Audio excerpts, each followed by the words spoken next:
হরে কৃষ্ণ, রাধে রাধে বন্ধুরা। গিরিধারী গোপাল সোনা চ্যানেলে তোমাদের সবাইকে সুস্বাগতম। তোমরা সবাই কেমন আছো? আশা করি তোমরা সবাই ভালো আছো গোপাল সোনা কৃপায়। আর তোমাদের গোপাল সোনাও অনেক অনেক ভালো আছে। আজকে 5 নভেম্বর রাস পূর্ণিমা, তার সাথে আমার ছেলের জন্মদিন। আজ এক বিশেষ দিন। সকালবেলা ছেলের কেক কাটা, পায়েস পরমান্ন করেছিলাম, ওকে খাইয়েছি। এখন দুপুরবেলা ওর জন্য কিছু রান্না করছি ঘরের টুকটাক জিনিসপত্র দিয়ে।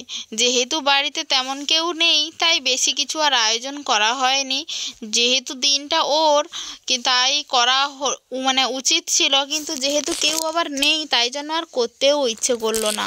তাই ছেলের জন্য আজকে আর তেমন কিছু বানাতে পারিনি। ওই 5 রকম ভাজা আর একটু ডাল করেছি। ওই 5 রকম ভাজার মধ্যে যতগুলো ভাজা করেছি সবগুলোই কিন্তু আমার ছেলের খুবই প্রিয়। যেমন এইখানে আমি বাঁধাকপির পকোড়া করছি, এইটাও আমার ছেলে খেতে খুব ভালোবাসে। ঝুরি আলু ভাজা করেছিলাম কারি পাতা বাদাম দিয়ে, সেটাও আমার ছেলে খুব খেতে ভালোবাসে। তাছাড়া বেগুনি, কুমড়ো ভাজা, কাঁচকলা ভাজা, এই সমস্ত তরকারিগুলো সবগুলোই কিন্তু আমার ছেলে ভালো খায়। শুধুমাত্র একটু ঝাল না দিলেই ওর চলবে, ও একদমই ঝাল খেতে পারে না। আমারও সকাল থেকে আজকে একটানা গাড়ি চলতেই আছে। আজকে ভীষ্মপঞ্চক ব্রতের শেষ দিন। আজকে সন্ধ্যাবেলাই হবে পারণ। এই সমস্ত রান্নাবান্না করে আজকে শরীরটা একদম ভালো নেই, শুয়ে পড়ব। উঠে তখন রান্নাবান্না সমস্ত কিছুই করব। ভীষ্মপঞ্চক ব্রতের পারণ, কার্তিক ব্রতের পারণ, চাতুর্মাস ব্রতেরও আজকে পারণ। আর আজকে আমার গোপু সোনাকে এবং সমস্ত ভগবানকে কেমন লাগছে অবশ্যই কিন্তু কমেন্ট করে জানিও। সমস্ত ভগবানকে অনেক অনেক পুষ্প দিয়ে শৃঙ্গার করেছি, খুবই সুন্দর লাগছে।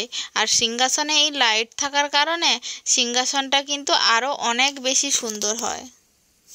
গোপু সোনার প্রসাদ নিয়ে এসে ছেলের জন্য একটা থালাতে সুন্দর করে সমস্ত ভাজা আর মাঝখানে ভাত দিয়ে সাজিয়ে দিয়েছি। প্রথমে ওকেই বললাম, তুই আজকে তোল, কোনটা তোর প্রিয় খাবার তুই নিতে পারিস। ও দেখছি প্রথমে ভাতই মুখে তুললো, খুব ভালো। যদিও বা ওকে প্রথম ভাতটা তুলতে দিয়েছিলাম এবং একটু ঘাঁটতেও দিয়েছিলাম, কিন্তু পরে আমি খাইয়ে দিয়েছি। ও নিজের হাতে খেতে পারে না, সমস্ত ভাত ছুঁড়ে ছুঁড়ে বাইরের দিকে ফেলে দেবে, তাই নিজেই পরে খাইয়ে দিয়েছি। আলু ভাজা খাও, ডাল লো, ডাল।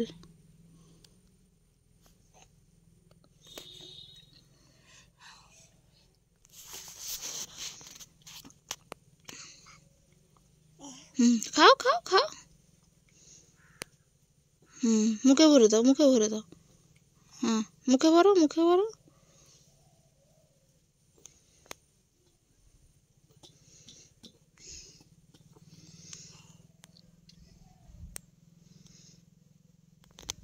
মুখে দাও, মুখে দাও না।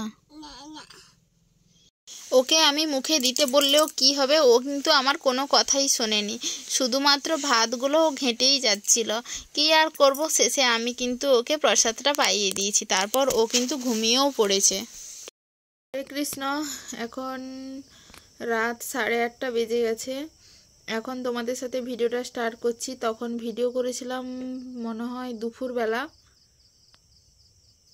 হ্যাঁ, দুপুরবেলায় লাস্ট ভিডিও মনে হয় করেছি, তারপরে আর নেইনি। আর শরীরটা একদম ভালো লাগছিল না আজকে, কেন জানি না। সকাল থেকে খাওয়া দাওয়া করিনি বলে না কিসের জন্য বুঝতেও পারছি না। মানে অসুবিধাটা বলতে, রুমে যাচ্ছি, দাঁড়াও।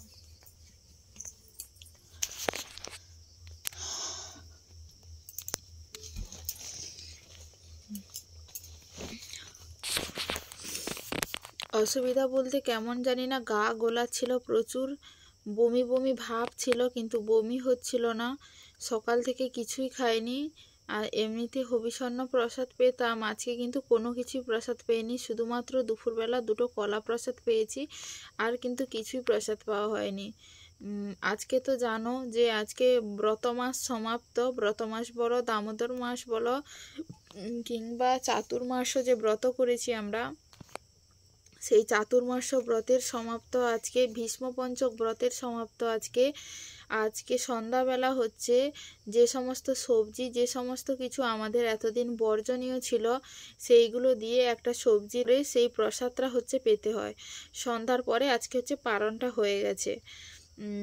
কিন্তু জানি সারাদিন তো খাওয়া হয়নি, জানি দুটো খেয়েও নেব।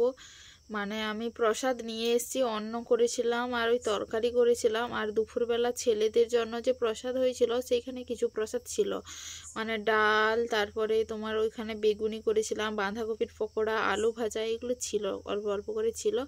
ওইগুলো নিয়েও বসেছিলাম। সত্যি কথা বলতে খেতে পারিনি, মানে খাবো যে খুবই অল্প অল্প করে মুখে তুলতে হচ্ছে, না হলে মনে হচ্ছে যেন বমি হয়ে যাবে।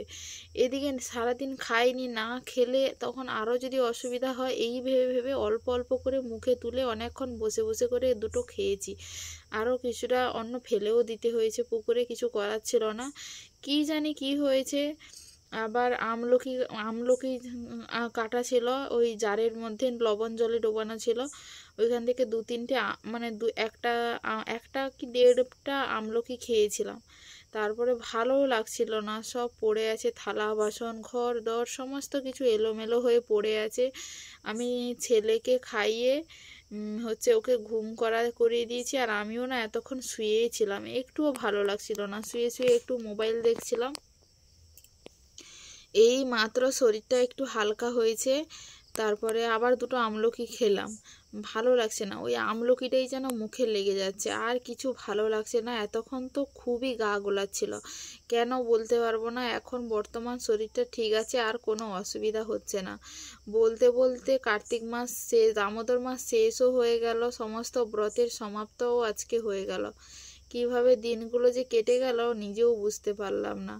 আর কারা কারা কার্তিক ব্রত অবশ্যই পালন করলে অবশ্যই কিন্তু কমেন্ট করে জানাতে ভুলো না। আর এই দামোদর ব্রতের জন্য সমস্ত ভক্তরা অপেক্ষা করে বসে থাকে সারা বছর, যে কখন এই একটা মাস আসবে।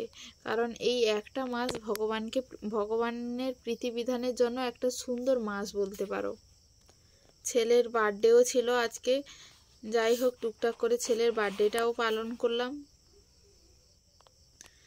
আজকে আমার হাজব্যান্ডরা যেহেতু উড়িষ্যায় গেছিলো ডাক্তার দেখাতে, আজকে ডাক্তার দেখানো হয়নি, সারাদিন ছুটি ছিল বলে ওরা চলে গেছিলো পুরী ধামে।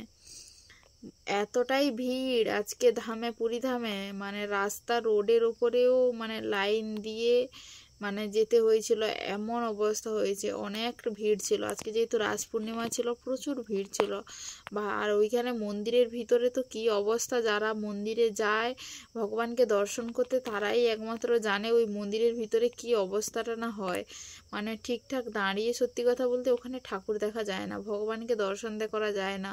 মানে একবার এদিক হেলবে, একবার ওই দিক হেলবে, একবার মানে পা উঁচু করে দেখবে, ভগবানকে দেখার চেষ্টা করবে, আর এদিকে পুলিশরা হচ্ছে বের করে দেবে। মানে সত্যি কথা বলতে অনেকক্ষণ লাইন দিয়ে ভগবানের কাছে গিয়ে যে একটু দাঁড়িয়ে যে সুন্দরভাবে ভগবানকে দর্শন করব, সেই উপায় কিন্তু পুরীধামে নেই। মানে আমি যদিও কখনো মানে একবারই আমার জীবনে গেছি, কিন্তু এই জিনিসটা খুব হয়েছে, এত ভক্তদের ভিড়, মানে সেখানে সামলানোই যায় না।